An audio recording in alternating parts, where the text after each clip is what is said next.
दोस्तों एक 30 से 32 साल की महिला अपने जीवन के सबसे कठिन दौर से गुजर रही थी। ना तो उसके पति था, ना उसके माता पिता थे और ना ही सास ससुर उसका साथ देते थे, उल्टा उसे वो प्रताड़ित करते थे। ऐसे में वो एक दिन बहुत ही परेशान अपने आंगन में बैठी हुई थी। तभी वो कुछ लड़कों को कांवड़ यात्रा पर जाने के प्लानिंग के बारे में सुनती है, तो उसके भी मन में ये ख्याल आता है। लेकिन फिर वो ये भी सोचती है कि इससे क्या ही बदल जाएगा। अगर मैं कांवर लेकर जाती हूँ तो क्या मेरा पति वापस आ पाएगा, क्या मेरे माता पिता जिंदा हो सकेंगे। लेकिन फिर वो ये भी सोचती है कि चलो क्या पता पिछले जन्म का कोई पाप रहा होगा, शायद इस जन्म में भुगत रही हूँ और अब अगले जन्म में सुख शांति मिले, तो इसके लिए कुछ अच्छे कर्म मुझे कर लेने चाहिए। और इसीलिए दोस्तों वो कांवड़ यात्रा में निकलने का तैयारी कर लेती है। लेकिन 151 किलोमीटर की यात्रा दोस्तों उसके जीवन की बहुत ही कठिन यात्रा के रूप में साबित होने वाली थी। लेकिन उसके बाद क्या होता है, एक बहुत ही हैरान कर देने वाली कहानी, एक बहुत ही रोचक, बहुत ही सीख देने वाली कहानी है। तो आइए जानते हैं वीडियो में। लेकिन वीडियो में आगे बढ़ने से पहले बस एक ही रिक्वेस्ट है, एक वीडियो को एक लाइक कर दीजिएगा, चैनल पर नए तो सब्सक्राइब कर लीजिएगा। तो दोस्तों आज की हमारी सच्ची घटना जो है वो उत्तराखंड के हरिद्वार की है। एक महिला जिसका नाम सरस्वती होता है, जिसकी उम्र 30 साल थी, लेकिन उसके जीवन में खुशियां जैसी कुछ नहीं बची थी। 5 साल पहले एक सड़क दुर्घटना में उसके पति की मौत हो गई थी। जिस दिन उसका पति इस दुनिया से गया उसी दिन उसकी दुनिया वीरान हो चुकी थी। उसके लिए पूरी दुनिया के रंग जो थे वो खत्म हो चुके थे। उसके लिए जीवन के सारे कायदे कानून बदल चुके थे। वो जिस समाज में रहती थी वहां एक विधवा की मौजूदगी को अक्सर ही शुभ कार्यों से दूर रखा जाता था। वो किसी शादी में जाती तो लोग कानाफूसी करने लगते थे। और अब अगर किसी बच्चे को प्यार करती, दुलार करती, तो बच्चे की माँ उस बच्चे को उससे दूर कर देती थी। कोई खुल करके तो कुछ नहीं कहता था, लेकिन सबकी खामोशी जो थी वो सब कुछ बयां कर देती थी।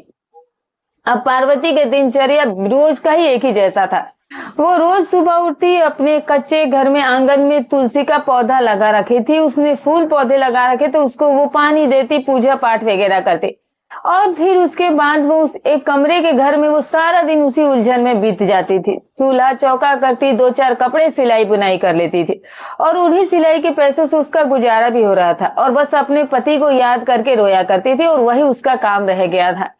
अब दोस्तों होता क्या है कि एक दिन जो सरस्वती होती है, जो पूजा कर रही थी, तभी 2 औरतों ने बोला, एक औरत दूसरी औरत से बोला कि देखो ये बेचारी सरस्वती जो है इतनी कम उम्र में इसका पति चला गया, ना तो इसे कोई बच्चे है और ना ही कोई उम्मीद है, तो बस अब ऐसे ही अपनी जिंदगी बिता रही है। ऐसी जिंदगी से तो अच्छा रहता है कि ईश्वर इसे इस दुनिया से हटा ही देते। अब दूसरी औरत ने भी हाँ में हाँ मिला दिया, कहा कि बिल्कुल सही कह रही हो, लेकिन क्या कर सकते हैं, कर्म का लिखा कौन टाल सकता है। अब वो औरतें तो ये बात कहकर आगे बढ़ गई थी, लेकिन उनके ये शब्द उस महिला को इस तरह से लगे थे कि उसके हाथ से जल का जो लोटा होता है वो गिर जाता है और मिट्टी में पूरी तरह से वो पानी चला जाता है, ठीक उसी तरह से जैसे कि उसकी अपनी जिंदगी मिट्टी में मिल चुकी होती है। अब होता क्या है दोस्तों कि वो अपने कमरे में जाती है और घुटने के बल बैठ जाती है और फूट फूट करके रोने लगती है। और अब रोते हुए वो भगवान शिव से बोलती है कि हे बाबा, मेरी क्या गलती है, क्यों मुझे जीती जागती लाश की तरह तूने छोड़ दिया। लोग कहते हैं दोस्तों कि जब इंसान के लिए जीवन में सारे रास्ते बंद हो जाते हैं तब महादेव का द्वार खुलता है। अब तभी वो महादेव से कहती है कि अब आप ही मुझे इस दुनिया से, इस जिंदगी की जो है तकलीफ से मुक्ति दीजिए, या तो आप मुझे इस दुनिया से ही बुला लीजिए या फिर मेरे अंदर इस दर्द को सहने की ताकत दे दीजिए। अब दोस्तों उस रात जो सरस्वती थी वो सो नहीं पाई। कुछ लोग कांवड़ यात्रा की प्लानिंग कर रहे थे तो वो उसी के बारे में सोच रही थी। सुबह होने से पहले उसने एक बहुत बड़ा फैसला ले लिया था। उसने तय किया था कि वो सावन के इस पावन महीने में हरिद्वार जाएगी, वहां से गंगा जी का पवित्र जल भरकर कांवड़ उठाएगी और सैकड़ों किलोमीटर दूर चल करके बाबा भोलेनाथ को वो जल चढ़ाएगी। वहां वो महादेव से अंतिम अर्जी लगाने जाना चाहती थी। अब अगले दिन दोस्तों उसने जो अपनी सफेद साड़ी थी उसको धो धा करके वापस से उसने पहन लिया था और फिर वो कांवड़ खरीदती है, उसे फूलों से सजाती है और फिर 2 कलश भी लेती है और फिर उन्हें उस कलश को उनमें वो जल भरती है और अब शिव बाबा के ध्यान करते हुए कांवड़ यात्रा में शामिल हो जाती है। उसकी ये यात्रा उसके जीवन की बदल देने वाली यात्रा थी। हालांकि उसे ये सब कुछ नहीं मालूम था कि उसके साथ इस यात्रा में क्या क्या होने वाला था और कैसे उसकी जिंदगी जो थी वो एक पल में ही बदल जाने वाली थी। अब कांवड़ यात्रा का दृश्य तो दोस्तों अद्भुत होता है। सबको पता है कि चारों तरफ गेरुए रंग का समंदर दिखाई देता है। बच्चे, बूढ़े, जवान सभी जयकारा लगाते हुए नंगे पैर चलते रहते हैं। हर कोई जो है वो अपनी अपनी मन्नतों को, अपनी अपनी पीड़ाओं को, तो कोई अपनी खुशियों को बाबा से दिखाने या अर्पित करने जाता है। तो दोस्तों महिला सरस्वती भी उसी में शामिल हो जाती है। वो गेरुए रंग के बीच में सफेद वस्त्र पहने हुए किसी चांद की तरह चमक रही थी। अब दोस्तों जैसे जैसे वो शुरुआत के 2 दिन चलती रही, उसका भक्ति और विश्वास उसे आगे तो बढ़ाता रहा, लेकिन तीसरे दिन उसकी शारीरिक परीक्षा शुरू हो गई थी। कड़कती धूप और पथरीले सड़क, नंगे पैर चलते हुए उसके पैर में छाले पड़ चुके थे। अब उसके पैर के छाले में जब मिट्टी लगता, पसीना लगता, तो ऐसा लगता है कि जैसे कि आग पर पैर रख दिए हो। कांवर का वजन भी इतना था कि उसके कमजोर कंधों को, नाजुक शरीर को वो भी परेशान करने लगता है। बांस का वो फट्टा भी उसे परेशान करा था, लेकिन सरस्वती रुकना नहीं चाहती थी। बस वो एक ही नाम लगातार जपे जा रही थी कि हे भोलेनाथ, मुझे शक्ति दो कि मैं किसी तरीके से आपके द्वार पर पहुंच जाऊं।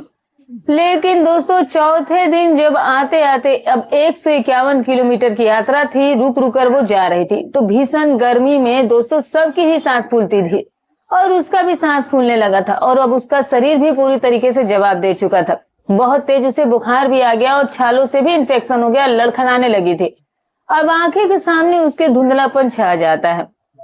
अब उसका पैर इस तरीके से छिल चुका था कि बस वो आ की आवाज अपने मन से वो निकालती रही।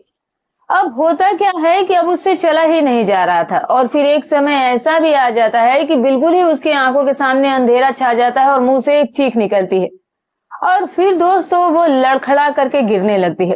कांवर जो है वो उसके कंधों से सरकने ही वाला था, हाथ से छूटने ही वाला था कि तभी दोस्तों जैसे ही वो गिरने वाली होती है, तभी किसी ने उसका हाथ थाम लिया था। अब जो वो उसे थामता है वो एक लड़का होता है, जो कि हट्टा कट्टा 32 साल का लड़का होता है, और जिस लड़के का नाम रवि होता है। और विक्रम, माफ कीजिएगा दोस्तों, रवि जो है वो उसी यात्रा पर वो कांवर यात्रा कर रहा था। बहुत ही सीधा साधा हृदय था, बहुत ही अच्छा इंसान था। अब दोस्तों वो और उसकी बूढ़ी माँ हर साल का सावन में कांवड़ियों के लिए भोजन पानी और प्राथमिक चिकित्सा वगैरह का आयोजन किया करते थे। अब जब रवि ने सरस्वती को गिरते देखा तो उसने तुरंत ही उसे आगे बढ़कर संभाल लिया था, लेकिन उसका सबसे पहला ध्यान था सरस्वती के कांवर पर। कांवड़ यात्रा का नियम होता है कि कांवड़ जो है वो कभी भी जमीन पर नहीं जानी चाहिए। तो रवि ने दोस्तों बहुत ही फुर्ती से एक हाथ से उसे संभाला और दूसरे हाथ से कांवड़ संभाला, और फिर उसके बाद ताकि किसी भी तरीके से ये जमीन को न छू जाए, और फिर उसने तुरंत ही कांवड़ जो स्टैंड बनाकर रखा था उस पर ले जाकर के कांवड़ को बड़े ही आदर मान सम्मान के साथ रख दिया था। और फिर जो सरस्वती होती है उसे सहारा देता है और फिर उसे अपने शिविर के अंदर ले जाता है, जो कि कपड़े का बना हुआ टेंट था, पन्नी वगैरह उसने सब कुछ लगा रखा था, और वहीं पर एक लकड़ी की खाट बिछी हुई थी। उसी पर ले जा करके सरस्वती को उसने बड़े ही सम्मान के साथ बैठाया और कहा कि आप घबराइए मत, और आपका जो पैर है वो बुरी तरीके से अब जख्मी हो गया है, तो रुकिए मैं आपके लिए दवा ला देता हूँ। अब तो सरस्वती भी घाट पर बैठी दर्द से करा रही थी, लेकिन उससे भी बड़ा दर्द उसके मन में ये था कि उसकी जो यात्रा है वो फिलहाल रुक गई थी। अब रवि जो है वो तुरंत फर्स्ट एड का बॉक्स उसके लिए लेकर आता है, कटोरी में ठंडा पानी लेकर आता है फ्रिज से निकाल करके, और बहुत ही कोमलता के साथ सरस्वती के पैर के जो तकलीफ होते हैं उनको वो ठीक करने की कोशिश कर रहा था। लेकिन सरस्वती एक विधवा थी और 5 सालों से उसे किसी पुरुष का स्पर्श नहीं हुआ। स्पर्श तो दूर की बात है, उसने किसी से सीधी नजर उठाकर बात ही नहीं की थी। वो झिझक पड़ी और उसने अपने पैर को पीछे खींच लिया और बोली कि नहीं नहीं, आप ये मत कीजिए, मैं बिल्कुल ठीक हूँ। सरस्वती ने दोस्तों अब डरते हुए ये बात कही थी, लेकिन फिर जब रवि ने उसकी ओर देखा और उसने उसकी आंखों में देखा तो उसकी आंखों में कोई वासना या कोई छल नहीं था, बस एक निस्वार्थ भाव था। तो फिर रवि ने भी बहुत ही शांत स्वर में कहा कि आप बिल्कुल भी संकोच मत कीजिए, इस रास्ते पर हर आने वाला कवाड़िया जो है वो हमारे लिए बाबा भोलेनाथ का रूप होता है, और फिर एक जरूरतमंद इंसान की सेवा करना, उससे बड़ा तो कोई पूजा हो भी नहीं सकती है। तो बिल्कुल आप शांत बैठे रहिए। और अब उसके बाद रवि ने दोस्तों बहुत ही सलीके से उसके जख्म पर मलहम लगाया, पट्टी तक बांधी, और तभी टेंट के अंदर से उसकी जो माँ होती है वो भी निकल कर आती है। वो भी लोग उन्हें चाची चाची कहकर बुलाया करते थे। वो आती है और सरस्वती के माथे पर अपना हाथ फेरती है, और तो ये देखती है कि इसे बहुत तेज बुखार है, और अब वो उसके प्रति चिंता जताते हुए कहने लगती है कि अरे बेटा, इसे तो काफी ज्यादा तेज बुखार भी हो रखा है और इसकी हालत जो है वो वाकई में बहुत ज्यादा खराब है, इसके तो कंधे भी छिले हुए हैं। और अब ये कैसे आगे की यात्रा तय कर पाएगी। तभी दोस्तों जो उसका बेटा होता है, अब बेटे से इसने सारी बात कही। अब चाची ने सर पर हाथ फेरकर ये कहा कि बेटी तुम बिल्कुल भी चिंता मत करो। उसे हौसला देती है और कहती है कि तुम अब हमारे शिविर में आई हो तो ये तुम्हारा अपना ही घर है। जब तक तुम पूरी तरीके से ठीक नहीं हो जाती मैं तुम्हें यहाँ से जाने भी नहीं दूंगी। अब दोस्तों सरस्वती की आंखों से आंसू बह निकले थे। इतने सालों के बाद किसी ने उससे इतने प्यार से बात की थी, इतनी ममता के साथ बात की थी। अब अगले 3 दिनों तक दोस्तों जो सरस्वती थी वो उसी शिविर में रह जाती है। और अब रवि और जो उसकी माँ थी वो लगातार उसकी बेटी की तरह सेवा करते रहे। उनके लिए खाना पाने का इंतजाम करती थी, नाश्ते का इंतजाम करती थी, दवाई वगैरह का इंतजाम करती थी। और इधर जो रवि था वो कांवड़ियों का ऐसे ही देखभाल करता रहा, शिविर चलाता रहा और बीच बीच में आकर के सरस्वती का हालचाल भी पूछ लिया करता था। 3 दिनों में जो ये सरस्वती थी उसने रवि को बहुत ही करीब से देख लिया था। अब वो गांव के दूसरे युवकों जैसा नहीं था। उसके दिल में गरीब और दुखियों के लिए अपार दया थी। वो हंसमुख था और नटखट था, लेकिन अपने काम के प्रति बेहद गंभीर था। बातचीत के दौरान जो चाची होती है वो सरस्वती से उसके घर परिवार के बारे में जब वो पूछती है और जो कुछ वो बताती है वो सुनकर चाची की आंखें नम हो जाती है। जब सरस्वती उन्हें अपने दुख भरी कहानी सुनाती है, समाज के ताने सुनाती है, सास ससुर की प्रताड़ना सुनाती है, अकेलेपन का दर्द सुनाती है, तो रवि के माँ की आंखों में आंसू आ चुके थे। उन्होंने दुखी होकर कहा कि हे राम, इतनी छोटी सी उम्र में इस बच्ची ने इतने सारे दुख देख लिए। समाज भी कितना निष्ठुर है जो कि दुखी को सहारा देने के बजाय उसके ऊपर उल्टा उंगलियां उठाने लगता है। उधर सरस्वती का मन दोस्तों अंदर ही अंदर काफी तड़क रहा था। 3 दिन अब बीत चुके थे और उसका बुखार तो उतर चुका था, लेकिन जो उसके पैर का जख्म था वो ठीक नहीं हुआ था, क्योंकि अभी वो हरा ही था। काफी गहरे उसे जख्म हो चुके थे, बहुत सारे छाले जो थे वो फूट चुके थे और जो वो चल नहीं पा सकती थी। अब तीसरे दिन शाम को सरस्वती शिविर के बाहर बने स्टैंड के पास जब जाती है तो फिर वो अपने कलश को देखती है। वहां पर जहां वो कांवड़ टंगे हुए थे वहीं से ही बहुत सारे कांवड़ टंगे हुए थे और उन्हें देख करके वो रोने लगती है कि हाय, मैं इसे ले नहीं जा पाई। तभी दोस्तों जो ये पीछे से रवि आता है वो आवाज लगाता है और कहता है कि आप क्या सोच रही हैं। तभी जो सरस्वती है दोस्तों वो अपने आंसू पोंछती है और फिर उसे पीछे मुड़कर देखती है और फिर वो उससे कहती है कि रवि जी, मैंने बाबा भोलेनाथ से इस बारे में वादा किया था कि मैं ये जल जो है वो अपने हाथों से उनके शिवलिंग पर चढ़ाऊंगी, लेकिन मेरी बदकिस्मती तो देखिए कि मेरा शरीर जवाब दे गया और मेरा पैर इस काबिल ही नहीं रहा कि मैं अब 2 कदम चल सकूं। मेरी भक्ति अधूरी रह गई। बाबा ने मेरी शायद कांवड़ यात्रा स्वीकार नहीं की। अब दोस्तों जो रवि था वो सरस्वती के आंखों में छुपे उस असीम दर्द को महसूस कर पा रहा था। अब उसने कुछ पल तक तो सोचा। अब उसके आंखों में एक अजीब से ही संकल्प उसी की आंखों में चमक उठता है, रवि की आंखों में। अब वो बहुत ही गंभीरता से, बहुत ही प्यार से सरस्वती से बोलता है कि किसने कहा कि आपकी यात्रा अधूरी रह जाएगी और किसने कहा है कि बाबा ने आपके कांवर को स्वीकार नहीं किया। सरस्वती ने हैरानी से उसकी तरफ देखा तो वो बोली कि लेकिन अब मैं आगे जा ही नहीं सकती। अभी मंदिर यहाँ से 50 किलोमीटर की दूरी पर है और मेरी ऐसी स्थिति अब रही नहीं है कि मैं उतना दूर पैदल जा पाऊं, तो मैं अब कैसे जा पाऊंगी। अब तभी दोस्तों जो ये रवि होता है वो उस महिला से कहता है बहुत ही आदर और सम्मान के साथ कि सरस्वती से वो कहता है कि देखिए, अच्छा ठीक है, और फिर जाता है कांवड़ स्टैंड से उसके कांवड़ को अपने कंधे पर रख लेता है। अब दोस्तों सरस्वती ये देखकर चौंक गई, कहने लगी कि अरे रवि जी, आप ये क्या कर रहे हैं। तभी रवि ने दोस्तों अपनी आंखों में एक गहरा विश्वास भर करके सरस्वती से ये कहा कि देखिए सरस्वती जी, आपका शरीर आपको आगे जाने की इजाजत नहीं दे रहा है तो क्या हुआ, आपकी श्रद्धा तो उनके प्रति पूरी है, आपका भाव तो सच्चा है। अब रवि ने कांवड़ को अपने कंधे पर सही से टिकाया और बोला कि कोई बात नहीं है, अगर आप कांवड़ लेकर के आगे नहीं जा सकती है तो फिर आपकी तरफ से मैं ये आगे की यात्रा पूरी कर दूंगा। आपने जो ये पवित्र जल इतनी दूर से भर करके बड़े ही भाव से और बहुत ही प्यार और श्रद्धा से यहाँ तक लाई है, उसे मैं आपके नाम से जाकर के भोलेनाथ के शिवलिंग पर अर्पित करके आऊंगा। अब दोस्तों अब सरस्वती ये बात सुनती है तो सन्न रह जाती है, मानो उसकी सांसें ही थम सी गई थी। अब वो कहती है कि रवि जी, आप ये क्या कह रहे हैं। अब सरस्वती की आवाज ये बात बोलते हुए कांप गई थी। वो कहती है कि ये कांवर मेरी है और मन्नत भी मेरी है, तो फिर आप मेरे लिए इतना कष्ट क्यों उठाएंगे। आपने तो वैसे भी मेरी बहुत ज्यादा सेवा की है, आप लोगों ने मेरी बहुत मदद की है और मैं आप लोगों का ये एहसान भी जिंदगी में कभी नहीं चुकता कर पाऊंगी। तभी रवि मुस्कुराया। अब उसकी मुस्कुराहट में एक अलग ही लेवल तरीके की शांति थी। उसने कहा कि देखिए सरस्वती जी, भक्ति में ऐसा कुछ नहीं होता है और फिर कांवड़ किसी एक व्यक्ति की नहीं होती है, बल्कि ये भाव की होती है। आपने जो ये संकल्प लिया था वो संकल्प अब मेरा बन चुका है और अब बस यही आप चाची के पास यानी कि मेरी माँ के पास आराम कीजिए। मैं कल सुबह तक देवघर पहुंच करके आपके नाम का जल बाबा के चरणों में जरूर अर्पित करके आपके पास लौट आऊंगा। और अब दोस्तों सरस्वती के पास कहने के लिए कोई शब्द भी नहीं बचे थे। उसके आंखों से आंसुओं की धारा बह रही थी, लेकिन ये आंसू कोई दुख के नहीं थे, बल्कि एक अनजाने सुख और कृतज्ञता के थे। अब सरस्वती जो थी वो उसकी यात्रा जो थी वो अब रवि पूरा करने जा रहा था, जो कि वाकई में ये बात उसके लिए बहुत बड़ी थी, क्योंकि उसे यही लग रहा था कि अब उसकी यात्रा यहीं पर रुक जाएगी। लेकिन उस लड़के ने इसके दिल के अंदर एक अलग ही भाव उत्पन्न कर दिए थे। अब दोस्तों उसने अपने जीवन में कभी ऐसा पुरुष देखा ही नहीं था जो कि किसी पराई स्त्री के लिए, उसके दुख के लिए इतना बड़ा त्याग करने को तैयार हो सके। और तभी उसकी माँ भी यानी कि रवि की माँ वहां आ जाती है और फिर उन्होंने बेटे के सिर पर हाथ रखकर कहा कि जा बेटा, इस बेटी का संकल्प जो है वो पूरा कर गया। महादेव तेरी इस यात्रा को जरूर स्वीकार करेंगे और तुझे शक्ति भी देंगे।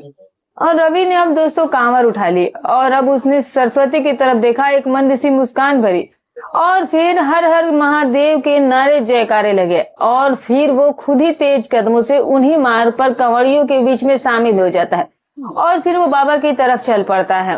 दोस्तों सरस्वती उसे दूर तक जाते उसकी पीठ की देखती रही जब तक वो उसके आंखों से ओझल नहीं हुआ था। लेकिन उस रात सरस्वती सो नहीं पाई थी। वो पूरी रात उस व्यक्ति यानी कि रवि के बारे में सोच रही थी। वो सोच रही थी कि जिस दुनिया ने सिर्फ उसे दुख दिया, ताने दिए, उसी दुनिया में रवि जैसा नेक इंसान भी है, जो कि बिना किसी स्वार्थ के, बिना किसी लालच के वो मेरे लिए इतना सब कुछ करा है। सिर्फ वो मेरी भक्ति को पूरा करने के लिए इतनी दूर की यात्रा वो पैदल ही करने को तय किया है। अब दोस्तों रवि जो था वो रात भर बिना रुके, बिना थके चलता रहा। और अब दोस्तों उसके मन में सिर्फ एक ही भावना थी कि किसी भी हाल में मुझे सरस्वती का विश्वास नहीं टूटने देना है, उनका जल मुझे बाबा तक पहुंचाना ही है। और अगले दोपहर को रवि जो था वो वापस लौट चुका था। उसके कपड़े धूल से सने हुए थे, चेहरे पर भी काफी थकान थी, लेकिन आंखों में एक अलग ही तरह की खुशी थी, संतुष्टि थी। अब उसके हाथों में उसके खाली कलश भी थे और बाबा देवघर का भी उनका साथ था। अब जैसे ही शिविर में दाखिल होता है तो सीधा ही वो सरस्वती के पास जाता है और उसने बाबा का प्रसाद और चंदन उसके हाथ में रखा और मुस्कुराते हुए कहा कि देखिए सरस्वती जी, आपकी यात्रा मैंने पूरी कर दी है और मैंने आपके नाम का संकल्प बोल करके पूरी श्रद्धा के साथ जल जो है वो बाबा भोलेनाथ की शिवलिंग पर मैं चढ़ा कर आया हूँ और बाबा ने भी आपकी अर्जी स्वीकार कर ली है। अब सरस्वती ने प्रसाद को अपने माथों से लगाया और फिर उसने रवि के पैरों की तरफ देखा था, तो चप्पल ना पहनने के कारण अब जाहिर सी बात है पैदल ही जाते हैं, तो फिर उस यात्रा में उसके भी पैर लाल हो चुके थे। ये देखकर सरस्वती के दिल भर आया और वो रोने लगी थी। कहने लगी कि रवि जी, आपने मेरे लिए इतना ज्यादा तकलीफ उठाया है कि मैं आपके इस उपकार का बदला जो है वो पूरी जिंदगी में कभी चुकता नहीं कर पाऊंगी। अब दोस्तों शिविर के भी समापन का समय आ गया था। कांवर यात्रा जो थी वो अब अपने अंतिम चरण में आ गई थी और धीरे धीरे सभी कांवरिये अपने घरे को लौटने लगे थे और अब सरस्वती के भी जाने का समय हो गया था। उसने अपना सारा सामान वगैरह बांधा और उसका पैर भी अब काफी हद तक ठीक हो चुका था, लेकिन अभी उसका जो मन था वो काफी ज्यादा भारी था कि उसे फिर से उसी गांव में जाना है और उसे उसी खाली घर में लौटना है जहां सिर्फ ताने हैं, सन्नाटा है और जहां लोगों की उंगलियां जो है वो उसकी तरफ उठने का इंतजार कर रही हैं। अब दोस्तों वो सामान बांधकर रवि के माँ के पास जाकर उनके पैर छूती है और कहती है कि चाची अब आज्ञा दीजिए। सरस्वती ने अपनी मधुर आवाज में, धीमी आवाज में जाकर चाची से कहा कि आपने और रवि जी ने जो मुझे सहारा दिया, जो मुझे जीवन दान दिया, वो मैं मरते दम तक नहीं भूलूंगी और अब मुझे अपने घर को लौटना पड़ेगा। अब सरस्वती दोस्तों ये कहकर तो मुड़ गई थी, लेकिन जैसे ही वो 2 कदम आगे बढ़ी तो फिर चाची ने पीछे से उसका हाथ पकड़ लिया और कहा कि यहीं पर रुको बेटी। अब दोस्तों तभी सरस्वती पीछे पलटकर उनकी तरफ देखती है तो फिर जो रवि की माँ होती है उनकी आंखों में आंसू आ गए थे और उन्होंने सरस्वती के दोनों हाथों को अपने हाथों में थामा और कहा कि बेटा, कहाँ जाएगी उस खाली घर में जहाँ दीवारों के सिवा और कोई तुझसे बात करने वाला नहीं है, जहाँ समाज तुझे हर घड़ी ये एहसास दिलाएगा कि तू अकेली है। अब सरस्वती जो थी वो नीचे नजरें झुका लेती है, कहती है कि चाची, मेरी किस्मत में तो यही लिखा है, एक विधवा का जीवन तो ऐसा ही होता है। तभी जो रवि की माँ होती है वो कहती है कि नहीं बेटा, किस्मत इंसान खुद नहीं लिखता है, वो तो ईश्वर लिखता है। तू कांवड़ लेकर के अपने दुखों का अंत मांगने के लिए बाबा के पास जा रही थी, तो क्या तुझे नहीं लगता है कि महादेव ने तुझे यहाँ पर ऐसे ही नहीं भेजा है? उन्होंने तुझे हमसे क्यों मिलाया, तुझे नहीं समझ आया? अब दोस्तों जो ये चाची होती है, जो रवि की माँ होती है, वो अब रवि की तरफ देखती है और फिर रवि उनके पास वहीं पर खड़ा था और तभी चाची कहती है कि दोस्तों उसके आंखों में, यानी कि रवि के भी आंखों में अब कहीं ना कहीं सरस्वती के लिए काफी ज्यादा अनकहा प्रेम और सम्मान था। अब जो रवि की माँ होती है वो अपने बेटे से कहा है कि देख बेटा, मेरे मन में एक बात है और मैं वो बात आज उससे कह ही देती हूँ। पिछले 4 दिनों से मैं यही सोच रही हूँ, तो तू काम कर बेटा कि तू इसे अपना ले। अब दोस्तों जब रवि ये देखता है कि अब रवि जब ये सुनता है तो फिर वो बड़े ही आदर के साथ सरस्वती से कहता है कि आप इस शिविर में आई थी तो सिर्फ एक यात्री थी, लेकिन इन 4 दिनों में मैंने आपकी पवित्रता, मैंने आपकी सहनशीलता और आपकी मर्यादा को देखा है और मैंने आपकी भक्ति भी देखी। रवि ने दोस्तों सांस ली और फिर बोला कि मैं ये नहीं जानता कि दुनिया क्या कहेगी, ये समाज क्या सोचेगा, लेकिन मैं जानता हूँ कि सच्चा धर्म किसी दुखी को सहारा देना है। अगर आप मुझे इस काबिल समझती है तो क्या मैं आपको अपनी जो है वो आप मेरे साथ अपनी बाकी की जिंदगी बिताना पसंद करेंगे? क्या आप इस घर को अपना घर बनाना चाहेंगी? अब दोस्तों रवि के ये शब्द सुनकर के सरस्वती सन्न रह गई थी। उसे तो लगा कि जैसे कि उसने कोई सपना ही देख लिया हो। एक पल के लिए तो उसे अपने कानों पर भी यकीन नहीं हुआ था, लेकिन अगले ही पल दोस्तों उसे ये लगा कि नहीं नहीं ये हकीकत है और उसके दिमाग में अब समाज का खौफ भी दौड़ जाता है और फिर वो पीछे भी हट जाती है। कहती है कि नहीं नहीं रवि जी, आप ये कैसी बातें कह रहे हैं? आप जानते हो ना कि मैं कैसी हूँ, मैं एक अभागी और एक विधवा महिला हूँ और समाज मुझे स्वीकार ही नहीं करेगा। लोग उल्टा आपको भी अब ताने देने लगेंगे, आप पर थू थू करने लगेंगे और मैं आपकी ऐसी हंसती खेलती जिंदगी में अपना काला साया नहीं डालना चाहती हूँ, मुझे यहाँ से जाने दीजिए। सरस्वती ये बात कह करके फूट फूट कर रोने लगी थी और तभी रवि आगे बढ़ा। अब दोस्तों अब जाकर रवि के सामने सीधे खड़ा होगा। उसके चेहरे पर कोई डर नहीं था, कोई अलग चीज की भावना थी, उसके चेहरे पर सिर्फ एक अंतिम निर्णय था। रवि ने यही कहा कि सरस्वती जी, समाज कौन होता है? समाज तो हम इंसानों से ही बनता है और जो समाज एक दुखी और बेसहारा स्त्री को सम्मान से जीने का अधिकार ना दे, ऐसे समाज की मैं बिल्कुल परवाह ही नहीं करता हूँ। ना मैं आपसे कोई भीख में या कोई दया में विवाह करने का प्रस्ताव नहीं दे रहा हूँ, बल्कि मैं आपके साथ पूरे सम्मान और निष्ठा के साथ अपना जीवन जो है वो बिताने के लिए आपसे तैयार हूँ और मैं ये चीज वाकई में करना चाहता हूँ, मुझे आपके साथ जीवन बिताना है। अब दोस्तों ये बातें सुनकर के सरस्वती रोने लगती है। अब रवि जो है वो सरस्वती के आंखें के आंसुओं को पोंछता हुआ फिर कहा कि आपने कहा कि आप अभागी है। जो स्त्री नंगे पैर महादेव के लिए सैकड़ों किलोमीटर चल सकती है वो अभागी नहीं हो सकती है, बल्कि वो साक्षात देवी का रूप है। मुझे आपके अतीत से कोई लेना देना नहीं है, मुझे बस आपके आज से मतलब है और आपके आने वाले कल से मतलब है। क्या आप मेरा हाथ थामेंगे? अब वो ये कहकर अपना हाथ आगे बढ़ा देता है और रवि का माँ सरस्वती के सिर पर हाथ रखती है और कहती है कि हाँ बेटी, माना मत कर, महादेव ने तेरी कांवर यात्रा का फल इस रूप में दिया है। उन्होंने तेरा रोना सुन लिया है और अब इन खुशियों को तुम ठुकराने की जरा से भी कोशिश मत करो। और आखिरकार दोस्तों सरस्वती ने रवि की ओर देखा। उसके आंखों में कोई छल नहीं था, कोई वासना नहीं थी। वो सिर्फ और सिर्फ एक सुरक्षित आसरा चाहती थी, जो कि वो रवि के बाहों में उसे दिख रहा था। वो एक सच्चा जीवन साथी चाहती थी, जो कि समाज के हर तूफान से उसे बचाने के लिए खड़ा रहे। और सरस्वती के मन के सारा खौफ और सारा डर जो था वो 200 आंसुओं के साथ पिघल करके बह गया था। अब वो आंसुओं से भरे आंखों से हाँ में सिर हिला देती है। और दोस्तों फिर उसी शाम गांव के एक छोटे से शिव मंदिर में, जहां पर कोई भीड़ नहीं था, कोई आडंबर नहीं था, बस महादेव की प्रतिमा थी और रवि और उसकी माँ थी और एक पंडित जी होते हैं। और फिर वहां पर दोस्तों वो लोग जो है वो शादी करने का फैसला करते हैं।